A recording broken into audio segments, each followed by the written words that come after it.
डेनरीज ने पहली बार अपने ड्रैगन को सौदे के लिए निकाला, क्योंकि ड्रैगन बहुत दुर्लभ होता है। उसकी ताकत एक पूरे देश से लड़ने के लिए काफी है। फिर भी डेनरीज ने उसे मालिक के हाथों में सौंप दिया। इसके बदले मालिक ने उसे शक्ति का प्रतीक एक चाबुक दिया, जिससे वह आक्रमणकारियों की नई स्वामिनी बन गई। क्योंकि वह चाबुक सर्वोच्च सत्ता का प्रतीक था, उसने ऊंचा चाबुक उठाया और हैरानी की बात, वो आक्रमणकारी पूरी तरह उसके आदेश मानने लगे। इधर ड्रैगन जंजीर तोड़ने की कोशिश कर रहा था। नया मालिक गुस्से में आ गया और एक अजीब भाषा में डेनरिस को गालियां देने लगा। उसे लगा कि डेनरिस समझ नहीं पाएगी, लेकिन डेनरिस ने साफ कह दिया कि वो वलीरियन भाषा जानती है, क्योंकि वही उसकी मातृभाषा है। फिर डेनरिस ने आदेश दिया, आक्रमणकारी अपने हथियार उठाए और मालिकों का संहार कर दें। पल भर में वही दास सेना अपने ही उत्पीड़क को मारने लगी। अगले ही पल ड्रैगन ने आग उगली और मालिक जलकर राख हो गया। डेनरिस ने उनके बीच खड़े होकर कहा, मैं जानती हूँ तुम्हें जिंदगी भर दबाया गया है, अब तुम आजाद हो, चाहो तो चले जाओ, लेकिन अगर और गुलामों को आजाद करना चाहते हो तो मेरे साथ चलो। पर आश्चर्य, एक भी सैनिक उसे छोड़कर नहीं गया। सबने उसकी सेवा स्वीकार कर ली। डेनरिस ने चाबुक जमीन पर फेंक दिया। उसे अब उसकी जरूरत नहीं थी। रास्ते में उसे हर नगर की चौखट पर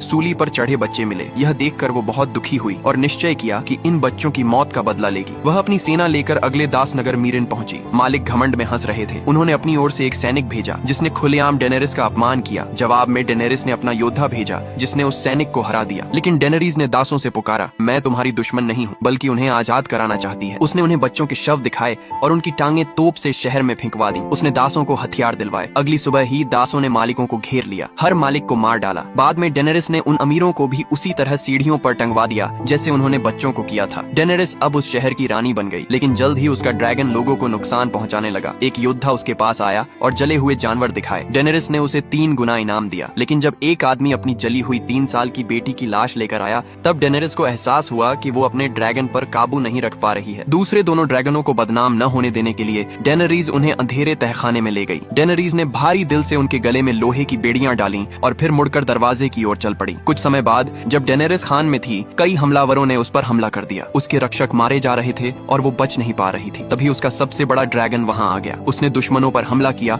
और डेनेरिस को बचा लिया। डेनेरिस ने उसे गले लगाया और पहली बार उड़ने की कोशिश की। ड्रैगन ने उसकी बात मानी और उड़ गया। फिर 7 राज्यों की सबसे शक्तिशाली लैनिस्टर सेना के साथ उसकी पहली असली लड़ाई हुई। जोगेन ने दुश्मनों के राशन और हथियार भी जला डाले। लैनिस्टर की सेना पूरी तरह हार गई। डेनेरिस ने उन्हें समझाने की कोशिश की कि वो सिर्फ राज्य नहीं करना चाहती, बल्कि एक बेहतर दुनिया बनाना चाहती है। लेकिन कुछ ही सैनिकों ने आत्मसमर्पण किया, बाकी ने विरोध चुना। डेनेरिस ने कुछ को आग में जला दिया और बाकी भी डर से झुक गए। असल में जब तक ड्रैगन उसके साथ हैं, डेनेरिस की कोई भी लड़ाई हार नहीं सकती।